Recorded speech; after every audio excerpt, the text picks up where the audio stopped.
두 번째, 성령 세례 받은 사람은 신전 의식이 있다는 거예요. 성령 세례를 받은 사람들은 하나님을 향한 영적인 감각이 있어요. 왜냐하면 성령님이 우리에게 새 생명을 주셨기 때문입니다. 생명의 특징이 뭐예요? 감각이 있다는 거잖아요. 죽은 사람은 감각이 없어요. 살아있는 자만 감각이 있습니다. 죽은 사람 시체 발바닥을 막 간지럽히면 죽은 사람이 벌떡해서 아이 하지마 죽었는데 짜증나게 그러면서 다시 눕지 않잖아요.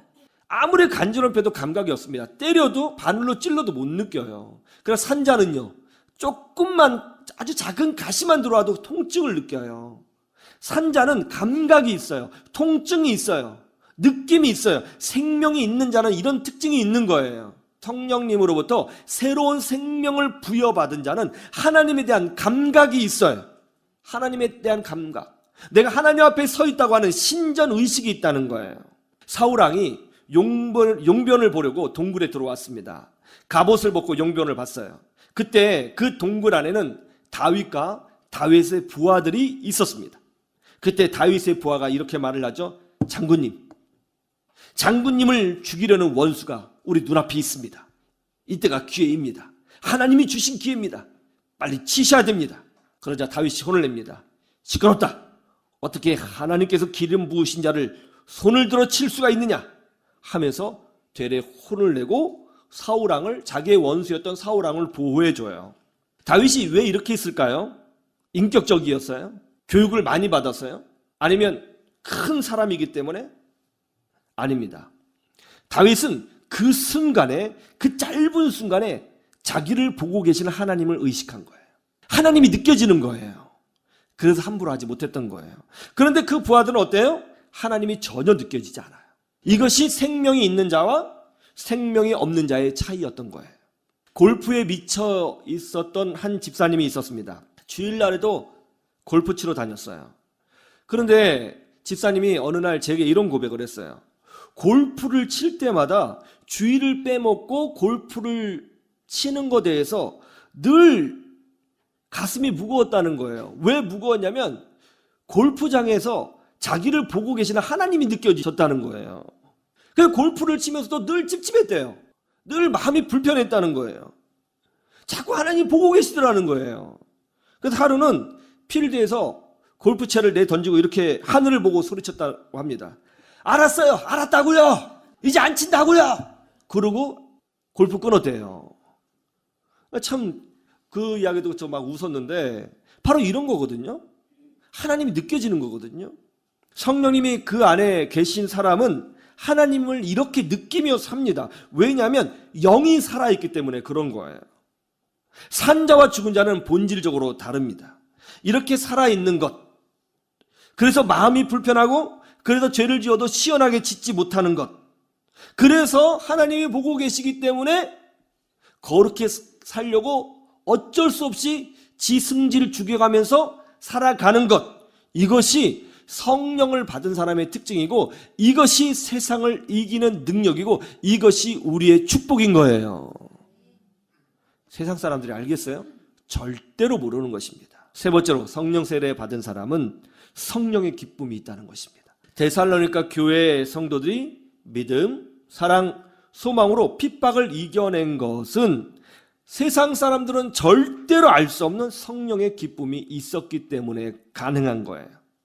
성령 세례를 받고 성령 하나님께서 그 사람 영혼에 내주하고 있는 사람들은 세상 사람들은 전혀 알 수 없는 어떤 독특한 새로운 관점, 어떤 독특한 영적인 기쁨을 품고 삽니다. 이것이 사실은 또 세상을 이기는 능력이기도 해요. 어떤 집사님이 그래요. 목사님, 상황이 바뀐 것은 하나도 없는데 주일 예배를 드리고 나면 그냥 기쁨이 충만해져요. 그래서 한 주간 이기며 살아요. 그게 참 신기해요. 그렇게 말을 해요. 세상 사람들이 보면 미친 사람들이죠. 상황이 바뀐 건 하나도 없는데 그냥 기쁘다는 거예요. 예배만 드리면. 그리고 그 기쁨의 힘으로 인내해요. 살아가요. 이게 성령 세례 받은 사람, 구원받은 사람, 참된 하나님의 자녀만이 느낄 수 있는 영적인 능력인 거예요. 김태성 박사라고 우리나라 지진 연구에서 근무하는 분이 있습니다. 이분이 어렸을 때 저와 같은 교회를 다녔고요. 제 친구입니다. 김태성 박사는 모태신앙이었습니다. 그리고 어렸을 때부터 굉장히 착했어요. 그리고 모범생이었습니다. 그리고 굉장히 성실했고요. 그래서 교회에서 사랑을 많이 받았고 또 믿음이 좋은 아이라고 인정을 받았습니다. 공부도 굉장히 잘했습니다. 서울대를 갈까 연대를 갈까 고민을 하다가 연세대를 지원했고 전체 수석으로 합격했습니다. 대학에 입학해서 그 UBF라고 하는 선교단체에 가입을 해서 신앙훈련을 받았어요. 그러다가 UBF 여름 수련회를 대학교 2학년 때 가게 되었는데요. 거기서 인격적으로 예수님을 만나게 된 거예요. 모태신앙이기 때문에 어떻게 보면 습관적으로 신앙생활을 한 거거든요. 어떤 영적인 충격이 없이 그냥 교회에 나온 거예요. 어렸을 때부터. 엄마가 헌금 주면 그걸로 헌금하고 또 주일 성수하고 때 되면 봉사하고 그렇게 했던 것이죠. 아무런 고민이 없이 신앙생활을 한 거예요. 그러다가 이 수련을 통해서 깊은 고민이 생겼어요. 나는 누군가? 도대체 나는 누군가? 예수님은 어떤 분이신가? 하나님은 누구신가? 나는 왜 이 시대에 태어나서 이렇게 살아야 하는 것인가? 나는 누군가?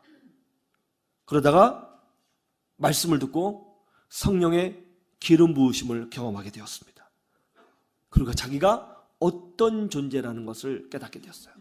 한 번도 문제를 일으킨 적이 없는 모범생으로 살아왔지만 그것이 참된 신앙이 아닌 그저 부모를 따라온 습관적인 신앙이요. 어떻게 보면 하나님 앞에 가식의 신앙이었다는 것을 깨달았습니다. 눈물을 쏟아내면서 회개하며 울었습니다. 그렇게 한참을 울다가 그리스도의 십자가를 다시 한번 경험하게 됐어요. 하나님이 나를 사랑하셔서 예수님을 보내주셨구나. 나의 이런 생각 없는 신앙과 지극히 이기적인 신앙과 내 목적을 위해서 사는 나의 이런 하나님을 믿고 사는 나를 위해서 이 영적인 무지를 가진 나를 위해서 내 죄를 위해서 예수님이 십자가에 올라가 죽어주신 거구나. 내가 그 사랑을 받고 있었구나를 깨달았어요. 내가 용서받았구나. 드디어 나는 하나님의 자녀가 되었구나. 내가 구원받았구나. 나는 본질적으로 세상과 다른 존재구나 하는 것이 깨달아졌다는 거예요. 그러자 기쁨이 넘치기 시작했습니다. 이 친구가 제게 이렇게 이야기를 했는데요. 그 설악산에서 그 수련을 했는데 그 전날에 폭포를 봤는데요. 아무런 느낌이 없었대요. 폭포네 했대요. 근데 은혜를 받고 폭포를 봤는데 갑자기 자기 입에서 주 하나님 이게 막 나오더라는 거예요. 완전히 바뀌었다는 거예요. 수련회가 끝난 후 그 친구가 저를 찾아왔습니다.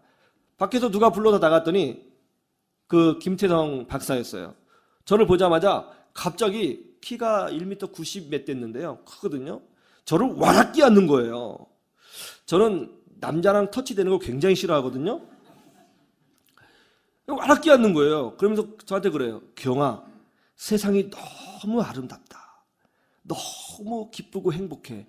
그러면서 눈물을 글썽이더라고요. 저는 그때 김태성 박사의 그 눈을 지금도 잊을 수가 없습니다. 그 이후 미국으로 유학을 갔고 경제적으로 위기를 만나서 학업을 중단할 뻔한 적도 있고 정말 심각한 어려움도 있었는데 그런 어려움들을 정말 그때 받았던 은혜 하나로 하나님의 그 은혜로 이겨내서 지금까지 믿음으로 살아오고 있는 거예요. 이 영적인 기쁨 세상 사람들이 알 수 있겠습니까? 절대로 모릅니다. 여러분, 우리는 성령님과 함께 사는 존재라는 것을 믿으시기를 주님의 이름으로 축원합니다. 여러분, 우리는 누구예요? 여러분, 성령을 체험한 사람이고요. 여러분 안에는 성령 하나님이 내주하고 계세요. 절대로 세상에 굴복하지 마시고요.